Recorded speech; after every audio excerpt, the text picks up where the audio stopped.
Hello, my name is Jacqueline Flores, and this is my video interview. The first question is, what is it about teaching that interested you?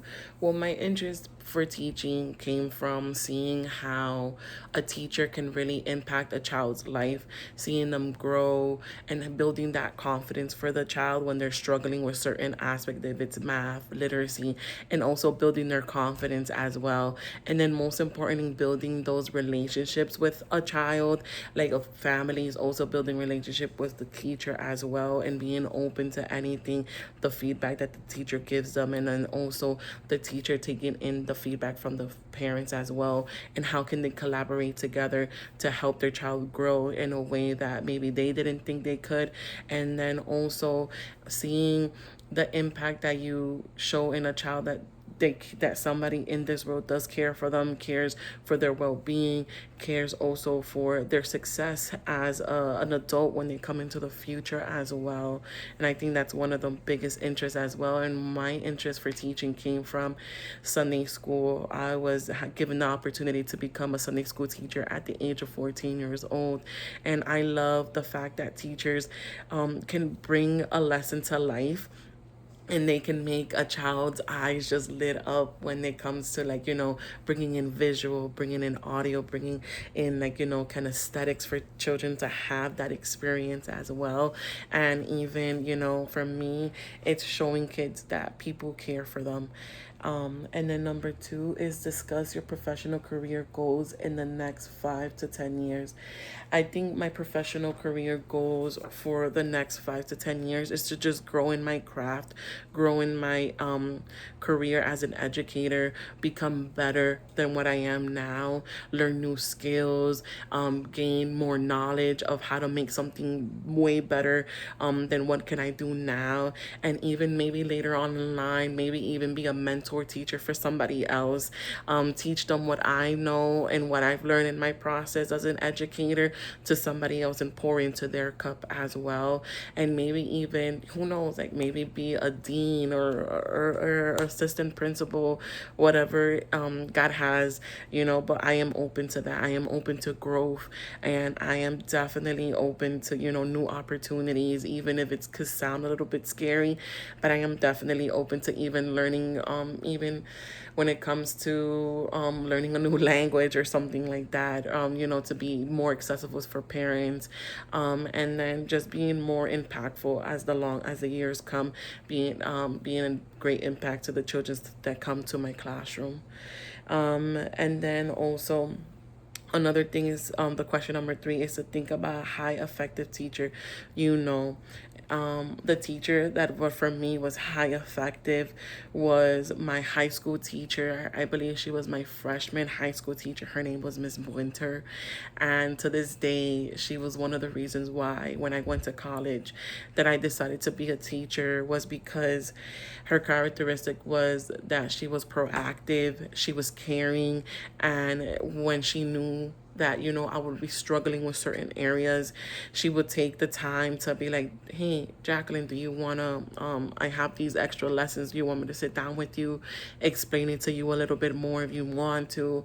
And for me, that impacted me because she wasn't just a teacher just to teach me, and if you get it, you get it, and that's it. And she just moved on to another lesson. She took time from her personal time to be like, Jackie, do you need help with this? How can I help you with that? And she didn't just do that for my freshman year. She did it all along until my senior year. And that for me, because I had teachers that impacted me when I was smaller, and I had other teachers that weren't that impactful because they were just there just to teach, and they didn't really, for me, I did felt like they didn't really care.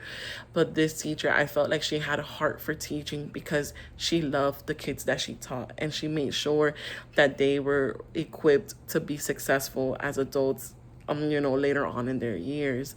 And for me, I see her all the time. She always had a smile on her face, and she always made me feel like, that I belonged and that I was cared for, and that's something that I want to bring into the classroom. I want to bring in that feeling of that you're cared for, that this is a safe place for the children to grow. And for number four, the question was, think about a time that you had to work with an individual different from me when it came to culture, language, And what did I do to complete the collaboration task? Well, recently on my other job previously, I am in my second grade teacher role. I had a new TA, a new teacher assistant, and he was from Wisconsin. It was like his culture was a little bit different than mine, and he was also like new to teaching, and I was a little bit more experienced to teaching.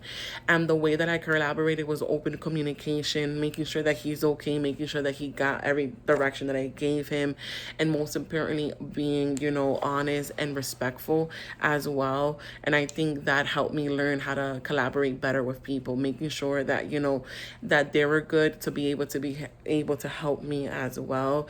And then, giving him like, any pinpoints that I know, like, hey, I think this would work better. And then always coming back to the drawing board, that we felt that after the conversation that we had and any strategies that we thought of didn't work, what can we do better? We always make sure that during the week or so, or like, when a new unit was coming, what should we, be more focused on and things like that. And, being able to try that strategy. And if it didn't work out, we'll talk about it, what didn't work, and how can we make it better for the students to be able to learn better. And how can I use that in my teaching now in a public school setting to make sure that kids are going forward to the academically, is making sure that I have open communication to parents, any concerns that I may have, any at-home supplies that I can send home. It could be any extra worksheets that they can do, maybe even talking to the dean that I would be working in school, doing workshops for the parents, and making sure that, hey, like, even if I used to send videos of math problems, that be like, hey, this is how you solve this, make sure you ask them these certain questions, making sure that, the parents know that I'm there for them, that if they need anything to help their child move up academically, making sure that I always look at data, making sure that I always look at where the gaps are and what are strategies that I can do to help close those gaps as well. And also bringing in the different coaches that come into the classroom. Maybe they're from different countries and stuff like that, and making them feel welcome and warm is my most important thing, is building that intimate relationship with the child, and letting them know that I'm here for you.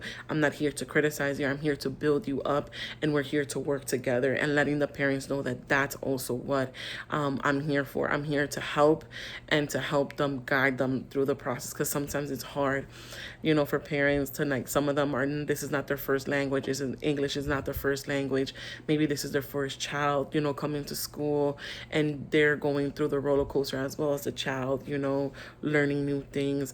But just letting them know that as a teacher, I'm just here to help them and to guide them and to care for their child as well, making sure that they're hitting their goals and their milestones as they should. And if there's anything else that I can do, I would always go above and beyond, because for me, if other teachers did it for me, I can do it for other kids as well.